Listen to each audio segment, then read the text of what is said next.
राज्यात नगरपालिका व नगर परिषद निवडणुका या पार पडल्या। विधानसभा निवडणुकीमध्ये झालेल्या पराभूत लोकप्रतिनिधींनी या निवडणुकीच्या माध्यमातून पुन्हा एकदा आपली राजकीय ताकद ही मतदारसंघामध्ये दाखवून दिली। अहिल्यानगर जिल्ह्यातील संगमनेर पाठोपाठ नेवासा मतदारसंघात देखील असं चित्र पाहायला मिळालं। नेवासा नगर पंचायत निवडणुकीमध्ये माजी आमदार शंकरराव गडाख यांच्या विरुद्ध विद्यमान आमदार विठ्ठलराव लंगे यांच्यामध्ये थेट सामना झाला।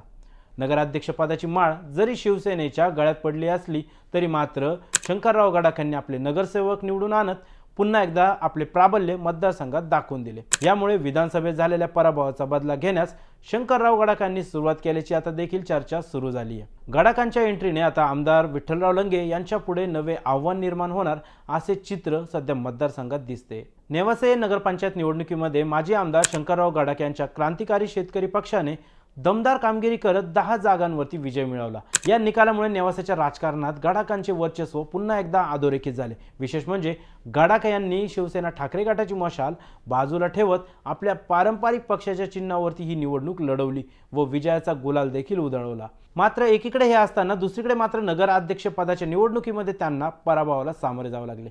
यामध्ये महायुतीचे उमेदवार करणसिंह घुले यांनी बाजी मारल्याने या निवडणुकीला वेगळेच राजकीय वळण देखील मिळाले। 2024च्या विधानसभा निवडणूक ही नेवासा मतदारसंघामध्ये अत्यंत रंजक झाली। नेवासा मतदारसंघात विधानसभेला शंकरराव गडाख विरुद्ध शिवसेनेचे शिंदे गटाचे विठ्ठलराव लंगे यांच्यामध्ये थेट सामना झाला। यामध्ये लंगे यांनी बाजी मारत गडाखांना पराभवाला सामोरे जावे लागले। त्यानंतर गडाख मतदारसंघात सक्रिय दिसत नव्हते। विधानसभेनंतर स्थानिक स्वराज्य संस्थांच्या निवडणूक जाहीर होण्यापूर्वीच गडाख यांनी पुन्हा एकदा मतदारसंघ पिंजून काढण्यास सुरुवात केली।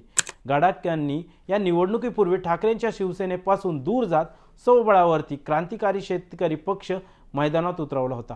विधानसभेप्रमाणेच लंगे पुन्हा बाजी मारणार असे चित्र असताना गडाखांनी चित्रच पालटले। गडाखांनी आपले 10 उमेदवार निवडून आणत पुन्हा एकदा विधानसभेतील पराभवाचा बदला घेत आपलं प्राबल्य मतदारसंघात दाखवून दिले। येणाऱ्या काळामध्ये नेवासा नगरपंचायतमध्ये सत्ता संघर्ष तीव्र होण्याची शक्यता आहे, कारण निवडणुकीमध्ये नेवासेकरांनी नगरसेवक म्हणून गडाखांना तर शहराचा कारभारी म्हणून महायुतीला कौल दिल्याचे चित्र स्पष्ट झाले।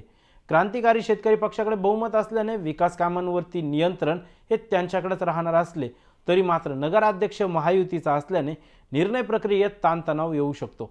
या निवडणुकीनंतर तालुक्याच्या राजकारणाला एक नवीन समीकरण मिळाले आहे। या निकालामुळे नेवासा नगरपंचायतीत आता गडाखांचे नगरसेवक आणि महायुतीचा नगराध्यक्ष असा संघर्ष पाहायला मिळण्याची शक्यता आहे। नेवासातील या राजकीय समीकरणावरती आपल्याला काय वाटतं, आपली प्रतिक्रिया आम्हाला कमेंटद्वारे नक्की कळवा। तसेच आमच्या YouTube चॅनलला सबस्क्राइब करायला विसरू नका। धन्यवाद।